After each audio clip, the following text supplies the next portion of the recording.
The Steelers have called the Bears about trading for the number 9 overall pick, giving up their pick at number 17. We're going to talk about that, what that could mean for the Bears. How can Ryan Poles once again come out with multiple draft picks? We're going to talk about all that, plus 3 sleeper tackles the Bears should look at in this NFL draft, and a new addition to the coaching staff. We're going to get into all that and more right after this. You are now tuned in to Chicago Bears Central, your number one place for all Chicago Bears news and content. All right, Bears fans. So rumors came out late last night that general manager Ryan Poles has gotten a call from the Pittsburg Steelers in regards to the Bears' number 9 overall pick. It says this, right? And this is from E.J. Snyder from Bootleg Football Podcast. He says the Bears and Steelers are possible. They've talked about it. I know they've talked about it. It's by no means for sure. The most likely connect the dots moment is that Pittsburgh needs to add a tackle, and they go up for one because they only there's only one that they like, and they'll be gone by the time they pick at number 17. So the Bears are in a unique position to once again take advantage of another team's needs and recoup even more picks. Now, Ryan Poles is a strategist, right?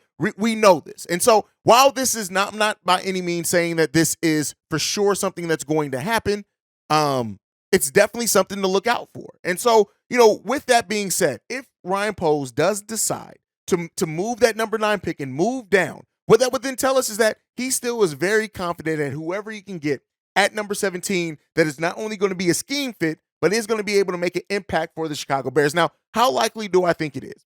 When you look at some of the depth in the trenches areas of this draft on the offense and defensive line, there's people that can definitely be there. I think more so if you trade down to number 17, in my opinion, I think at that point you need to go defensive lineman, because the quality offensive linemen that are further down in the draft, you can get some really good ones that can still be day one starters in day 2, which we'll talk about a little bit here in a second. So that's what I assume. But at the end of the day, it's just this, right? Ryan Poles is going to do whatever he feels is going to put this team in the best situation. And while I know some Bears fans see the thought process and the idea of trading back again, especially when Bears fans have the idea and concept of drafting Bijan Robinson or Jackson Smith-Njigba, it's probably not going to happen. And it shouldn't happen, right? And this isn't to tear down either player or anything like that. But listen, a player like Bijan Robinson is a want, not a need. At this point, the Chicago Bears do need defensive linemen and offensive linemen to protect that. You can get a stud running back, and Bijan Robinson is a stud running back. Make no mistakes about it. But without a proper offensive line in front of him, we're not going to really be able to take advantage of it. So, that's my thought process, and I've talked heavily about Jackson Smith-Njigba and why that's probably not going to be the pick for the Chicago Bears at number 9, even if they do stay at number 9. But moving down further in this draft, if the Bears do that, and you hear that called and a trade announced during draft day, don't be surprised. Do I think it's likely? I'm looking at the talent, and there is a clear separation. We've talked about it. You can get starting defensive linemen very much so at number 17. But I think you start falling off considerably from that defensive lineman talent once you get past pick number 10, in my opinion, right? And the Bears are right at number 9. Now, again, still some really quality defensive linemen, still defensive linemen that can project to be starters for a long time, but that level drops off a lot in that point. And I don't expect the Chicago Bears to move this pick until the draft. Now, again, I could be completely wrong in that. I do think that the Bears are going to wait and see if a player like Jalen Carter does fall at number 9. And then I think, listen, if the guys that they all have high on their board are gone, do not be surprised if this trade goes down. And so we'll end up seeing what that means for the Chicago Bears. I like hearing it. And at the end of the day, we always knew that was going to be a situation. Ryan Poles, who's already turned the first overall pick into 2 first-rounders and 2 second-rounders, and DJ Moore on top of that, Ryan Poles may not be done. So be on the lookout for what that could mean in that. Now, with that being said, the Bears have also made a change in their coaching staff. And so they have added Kenny Norton III, who is son of Kenny Norton Jr., but they've added him to their coaching staff. He has been a defensive assistant before for the Seattle Seahawks. And he's a very young coach. He's still looking to really grow and earn his stripes in the NFL. Do I think this may be a big move initially? No. But if the Bears are grooming what may be eventually their next defensive coordinator, that may be their next coach at a higher level or higher position, don't be surprised if it ends up being that. These are the things the organizations start doing once they have a strong foundation, right? They bring in assistants, they bring in members of the staff that can build up and come up through the organization. Do I necessarily think Kenny Norton III is going to be that? That remains to be seen. But it is something to point on. Do not be surprised if that name, Kenny Norton III, ends up turning into something for the Chicago Bears at some point. All right, next up, I want to talk about sleeper tackles for the Chicago Bears, especially if the Bears do move down out of that number 9 position. Look at Paris Johnson's going to be gone by then. Broderick Jones is going to be gone by then. So you're looking at then what are the quality offensive linemen that you can get in this draft later on. And I'm going to focus on day 2, day 3 type prospects here. And these are all offensive tackles pretty much. There's one that's versatile that can play a lot of positions. But the first one I'm going to talk about is Carter Warren.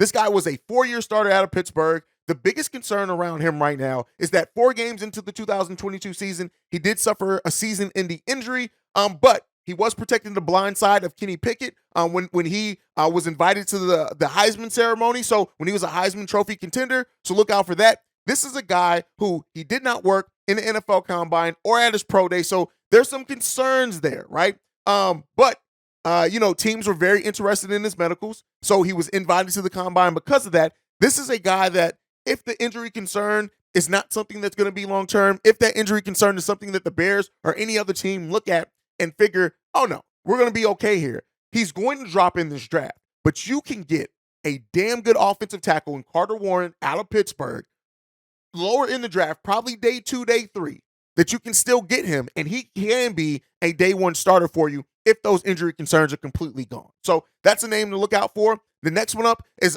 lineman, and I'm saying offensive lineman because he plays multiple positions. This is Nick Saladaveri. Now, this is a guy who he allowed 5 sacks in 2021. That went all the way down to 0 sacks allowed on his side of the ball in 2022.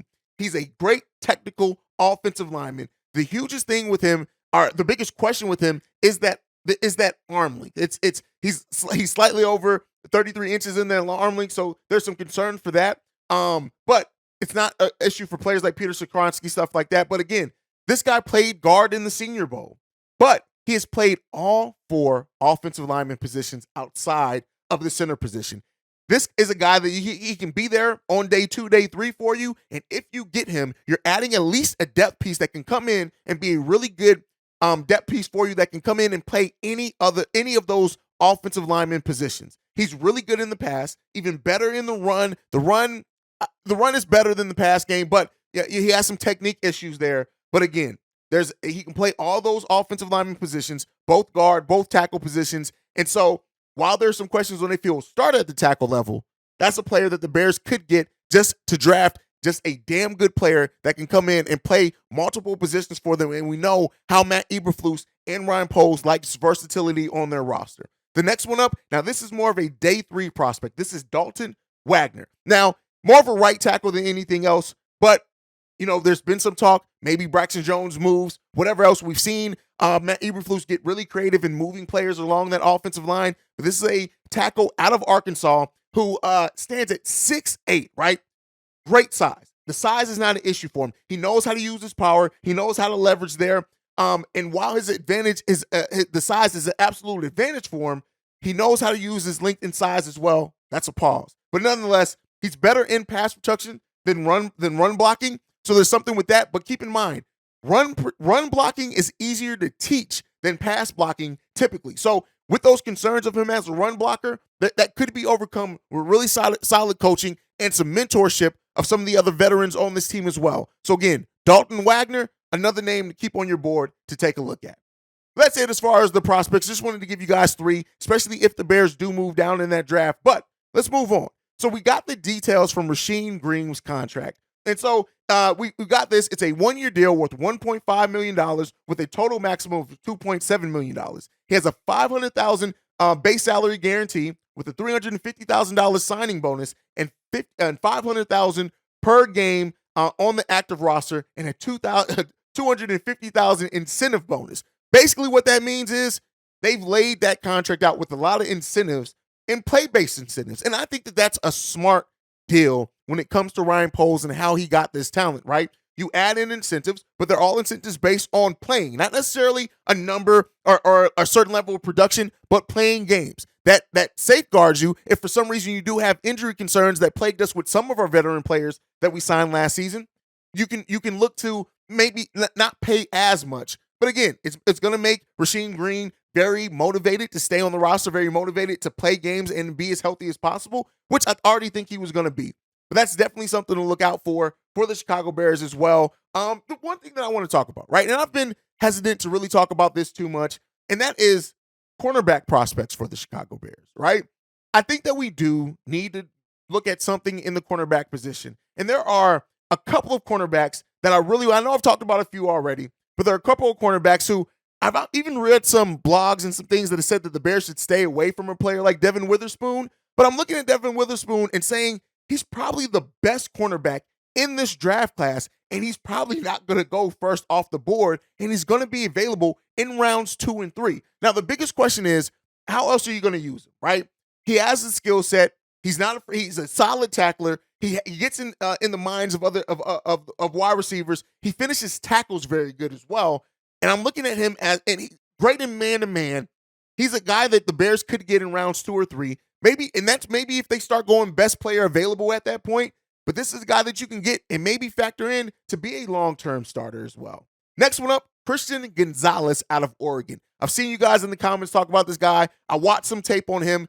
This guy is a long cornerback, and he's probably going to be off the board before the Bears pick, right? I think he's going to be in the first 15 picks. Devon Witherspoon may be as well. But, there's something to look out for. More so, though, if we're talking about towards the back end, because I do not think the Bears are going to go cornerback early in the draft. Clark Phillips III out of Utah. This is another guy that you guys need to keep a lookout for. He's only 5'9", though. But listen, footwork's great. He knows how to attack the ball when it's in the air, and he also could be used on special teams as well. But again, just some prospects I wanted to throw out there. We're getting closer and closer to the draft, which means we're getting closer and closer to our live stream during the NFL draft. Make sure you guys are tuned in for that. But otherwise, that's it for me for today. Make sure you're following the show at Chi Bears Central. You can send us any feedback, questions, comments, concerns, ChicagoBearsCentral@gmail.com. And then lastly, you want to leave a text message and our voicemail, 773-242-9336. We are the number one spot for everything Chicago Bears related. And like I like to end every episode on, bear down. Love you guys. Peace, y'all. This has been a presentation of the Break Media.